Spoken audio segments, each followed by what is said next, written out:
Hi வாங்க, பழைய சாதம் எப்படி ரெடி பண்ணுறதுன்னு பார்க்கலாம். அதுக்கு சாதம் ஃபஸ்ட்டு வடித்து நல்லா ஆற வச்சுடுங்க. ஆற வச்சதும் அதை மண்பானைக்கு மாற்றி தேவையான அளவு உப்பும் சின்ன வெங்காயமும் வெட்டி சேர்த்துக்கோங்க. சாதம் முழுகிற அளவுக்கு தண்ணி ஊற்றிக்கோங்க. தண்ணி ஊற்றிட்டு கட்டி இல்லாமல் ஒரு கரண்டி வச்சு நல்லா கலந்து விடுங்க.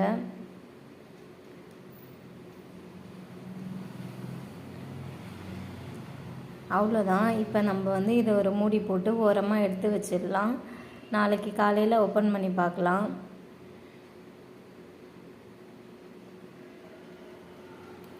நெக்ஸ்ட் டே மார்னிங் இதை ஓப்பன் பண்ணி தேவையான அளவுக்கு தயிர் ஆட் பண்ணிக்கலாம். இதுக்கு சைடிஷ்ஷாக நான் இன்றைக்கி வேர்க்கடலை தான் நல்லா வறுத்து எடுத்துக்கிறேன். இதுக்கு கெட்டி சட்னி, துவையல் இது எல்லாமே நல்லாயிருக்கும். நீங்களும் ட்ரை பண்ணி பாருங்கள். இந்த கிளைமேட்டுக்கு ரொம்ப நல்லா